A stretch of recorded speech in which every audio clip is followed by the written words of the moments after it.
If you watched my latest video, you already know what to expect today. A Fendi handbag unboxing.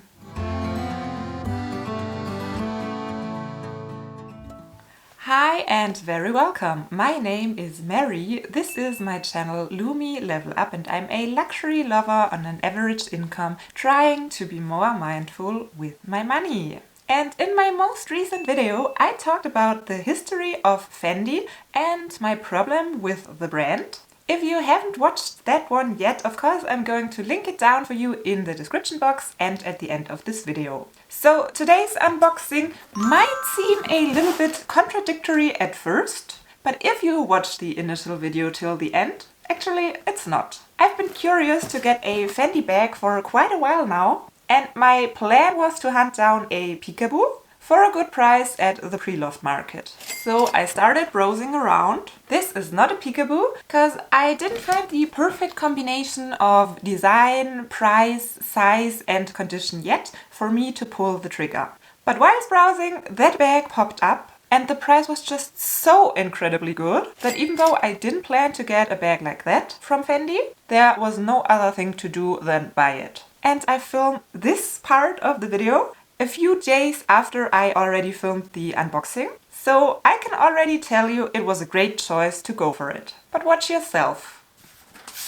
Totally not ready to film a video today, but totally too curious to wait any longer. So we are going to unbox this huge package that does contain a Fendi bag.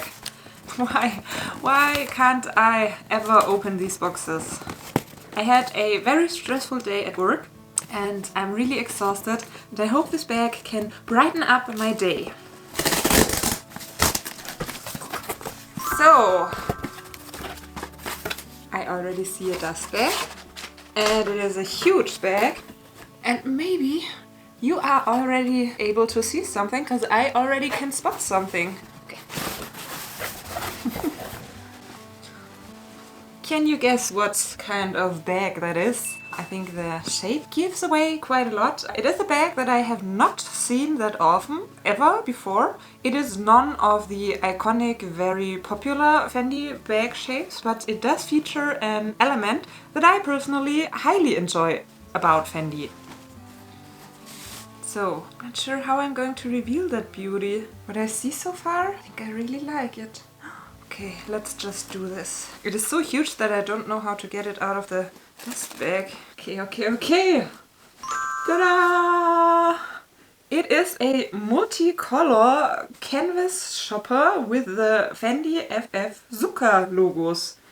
And it was listed as very good condition, so I'm going to check that. The corners probably are drawn to show some signs of wear, but they don't show any signs of wear. I will film close-ups for you. You probably know that I always like to capture my real first impressions so I can rewatch my emotions again and again, and in case there would be anything wrong with the bag or there would be missing anything in the package or everything like that, I would have a video evidence. Therefore, this time again I went with the Vestiaire Collective check-up up front, so I wasn't worried that I wouldn't receive anything at all. But I would always recommend you to film in case you chose the direct shipping, because then you just have an evidence in case anything goes wrong and there's nothing in the package. So let's try the zipper. The zipper has a very nice Fendi logo. I'm going to insert a close-up of that zipper for you as well. Let's get rid of all of that paper and take a closer look at the inside. It has a very summery interior, bright yellow. Here it does have the golden Fendi Made in Italy logo. And what is that? Okay. Here is a little pocket for a phone. And I put a little phone inside of the pocket. So I guess this bag is already some years older because this is a club phone. Oh, and it has something on the other side as well. What do they recommend us to put here? I think it's sunglasses. Yeah, it really is. That's a cute detail, honestly. It definitely is an entry-level bag. So this is not the highest top-tier Fendi luxury quality. We do have the code here. And we have another tag with the Fendi hologram. And we even get some paperwork. So it is the Roll Bag Medium Zucca PU Multicolor Bianco Oro from 2009. So that does explain that kind of phone. And what is this? Okay, that's just care instructions. I think it's a stunning summery bag. 2009. That's a fun little detail because it's the same year the Fendi Peekaboo got invented, and the Fendi Peekaboo is still around as one of their classics. And this bag is very similar to the Louis Vuitton Neverfull shape-wise, and we all know that the Neverfull is called one of the Louis Vuitton classics. So why didn't this bag make it to a more famous bag shape? I for sure will compare it to a Neverfull right now because I'm curious to see. I love the Louis Vuitton Neverfull and I think this bag will do a great job as well. So I will be back, better prepared, better made up to film the beginning part and the ending part of this video. And probably I will already include the comparison with the Neverfull for you because then it's a wrap. So see you later! Here I am again with a Neverfull to give a short comparison, but to clear things up first, I said during the unboxing this would obviously be a entry-level Fendi bag, and I want to explain that real quick. I don't think it's poor quality or anything like that, not at all. I just think shoppers are oftentimes called entry-level bags, no matter at which fashion house, because most of the times they just don't have that much detail and it's a big piece of material sewed together to the shape of a bag. That's as well why shoppers oftentimes are somewhat better priced than other more detailed and more structured bags. So with shopper totes you oftentimes can get a lot of bag for your money for a comparably good price point. And on top of that my Fendi one is coated canvas, which of course is more affordable than a full leather handbag. But it's the same game with the Louis Vuitton Neverfull that is considered as an entry-level bag as well. For sure it was back in 2011 when I bought my first Neverfull for around 500 euro. It was my second Louis Vuitton bag ever and it was an entry to luxury handbag world for me. Now, being over 1000 euro, the question could be asked if there still even is such a thing as an entry-level luxury bag. Oh, and probably a good moment to tell you now what I paid for the Fendi bag. 155 euro, including shipping and authentication. For that bag, in excellent condition. I think it's an incredible steal. I did a little research on for how much they usually sell, and it can be everywhere between 300 and 600 euro, which I still think is quite a good price for a very big, very functional designer bag. An entry-level canvas tote. So maybe if you do like it, search for Fendi Multicolor Shopper and you should be able to find one sooner or later. It was available as well in black with the multicolor Zucca print, if you're not that much into white. I already know that I'm going to love this bag like crazy since the Louis Vuitton Neverfull is my ride and die handbag. And they are nearly the same dimensions. The Fendi one is a tiny tad bigger, but you hardly can notice. And even the strap length is nearly the same.